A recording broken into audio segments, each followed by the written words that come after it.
우리의 존재의 근거 청소년 기본법 제5조의 2입니다. 국가 및 지방자치단체는 청소년 관련 정책의 수립과 시행 과정에 청소년의 의견을 수렴하고 참여를 촉진하기 위하여 청소년으로 구성되는 청소년참여위원회를 운영하여야 한다. 청소년참여위원회는 지방자치단체장의 위촉을 받으며 도, 시, 군, 구 단위로 활동을 합니다.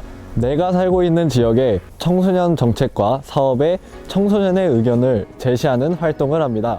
그래서 청소년 정책을 발굴하고 제안하고 지자체로부터 피드백을 얻는 활동이 주된 활동이라고 할 수 있습니다. 왜? 당연히 우리도 시민이니까 나와 관련된 청소년 정책 과정에 의견을 제시할 수 있는 것이죠. 자, 그렇다면은 여기서 중요한 단어, 정책은 뭘까요? 정책은 공공 문제를 해결하기 위해 정부나 지자체에서 정한 행동 지침입니다. 자, 그럼 참여는 뭘까요?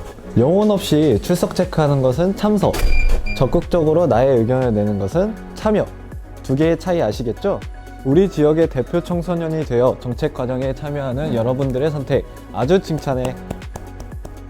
정책 제안, 발굴, 말만 들어도 어려울 것 같은 활동이지만 사실 그렇지 않다는 것.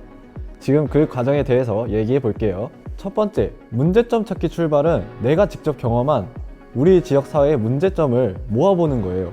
예를 들면 우리 지역의 버스가 너무 빨리 끊겨. 그래서 집에 가기 힘들어요. 두 번째로는 우리 지역의 버스 정류장이 너무 낡았어. 청소년 수련관이나 복지센터 근처에 담배꽁초가 너무 많아. 등등의 이런 문제들을 다 모아보는 거예요.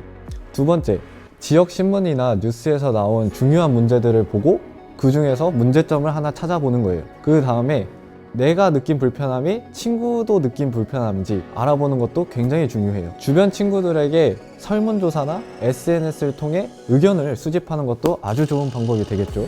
여기서 중요한 사실은 청소년 참여위원회에서 정책 발굴 시 도에서 해결해야 될 사항인지 혹은 국가, 우리 시군에서 해결해야 될 사항인지 교육청에서 해결해야 될 사항인지 잘 구분해야 한다는 것입니다. 우리가 제안하고자 하는 대상은 지방자치단체이기 때문에 우리 지역 행정기관이 해결할 수 있는 정책인지 살펴보아야 합니다. 이미 정책으로 시행 중이거나 계획 중일 수 있기 때문에 지자체 홈페이지나 자문 등을 통하여 확인해야 합니다. 야심차게 준비한 정책이 이미 시행 중이라면 그래서 충분한 사전조사가 필요합니다. 관련 조례 등에 대하여 자세하게 조사한다면 대한 정책을 준비하는 데 도움이 될 거예요. 또한 정기수 청참위가 어떠한 정책을 제안하였는지 파악한다면 정책을 제안하는 데 더 쉽지 않을까요? 1단계에서 문제점을 파악하였고 2단계에서 사전조사를 마쳤다면 3단계에서는 본격적으로 정책을 발굴하게 됩니다. 최선의 정책은 여러분의 독창적인 아이디어에서 나옵니다. 아니면 기존의 정책을 수정하는 것도 정책 제안이 될 수 있습니다. 그리고 그 정책의 기대 효과와 한계점을 생각하고 논의한다면 더 좋은 정책이 제안될 수 있겠죠? 정책을 만들기 어렵다면 다른 지역의 사례를 찾아보는 것도 도움이 됩니다. 우리 지역에서는 아직 하고 있지 않은 우수한 사례들을 보고 우리 지역에 맞게 바꿔서 정책 제안하는 것도 좋아요. 아니면 전기수가 제안했던 정책 중 아직 수용되지 않은 정책을 보완하여 다시 제안하는 것도 한 가지 팁이 될 수 있습니다.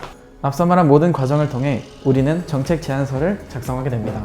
제안서의 구성은 제안 배경이나 필요성, 정책 과제, 그리고 기대 효과가 있습니다.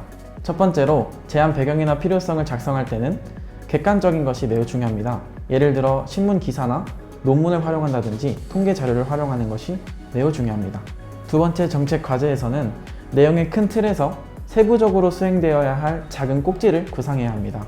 마지막 기대 효과에서는 이 정책이 실행되었을 때 우리 지역 청소년들에게 어떤 좋은 변화가 있을지 상상하며 작성하는 것도 중요합니다. 옥천군 청소년참여위원회는 청소년들이 수행평가나 공부를 무료로 할 수 있는 공간이 필요하다고 느꼈어요. 일반 카페나 스터디 카페는 비싸기 때문에 청소년들이 편하게 모여서 이야기를 나누고 공부까지 할 수 있도록 스터디 카페를 제안하였습니다. 그래서 옥천군에서는 필요성에 공감하여 옥천군 청소년 수련관 별관에 컴퓨터와 와이파이를 만들고 셀프파 카페를 설치하였습니다. 또한 청소년 수련관 야외에 있는 잉여 공간에 청소년들이 놀 수 있는 바닥 놀이터 조성을 제안하여 청소년들의 공간으로 바뀌게 되었습니다. 또한 옥천군 청소년 복지 지원 정책으로 가게에 경제적으로 부담이 되는 운전면허 취득 지원을 제안하여 자부담 10%, 군지원 90%로 지원하게 되었답니다. 진천군 청소년 참여위원회는 청소년 참여 예산제를 통하여 다양한 청소년 정책을 진천군에 제안하고 있습니다. 특히 2월 중학교 앞 버스 정류장이 낙후되어 학생들이 버스를 기다릴 때 많은 불편함을 겪었다고 합니다. 버스 정류장에 가림막조차 없어 눈과 비가 오는 날에는 버스가 올 때까지 우산을 쓰고 있거나 눈과 비를 그대로 맞고 있어야 했습니다. 그래서 정책 제안을 통해 예산 확보가 이루어졌고 버스 정류장이 멋진 모습으로 다시 지어졌다고 합니다. 중요한 점은 우리가 제안한 정책과 약속들이 어떻게 실현되고 있는지 후속 조치까지 관심을 갖고 참여하는 것입니다.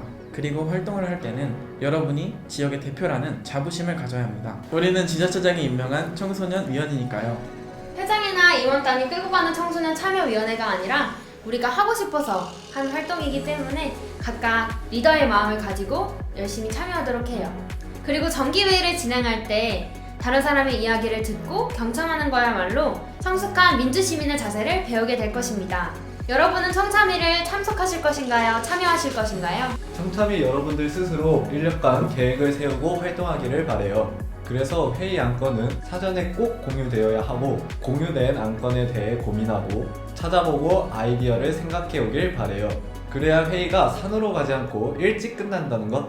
우리 지역의 청소년 정책 제안을 통해 그동안 불편했던 것을 바꿔나가는 청소년 참여위원회. 나와 우리를 통해 청소년이 더 살기 좋은 지역사회로 변화되는 과정에서 뿌듯함을 느껴보시길 바랍니다.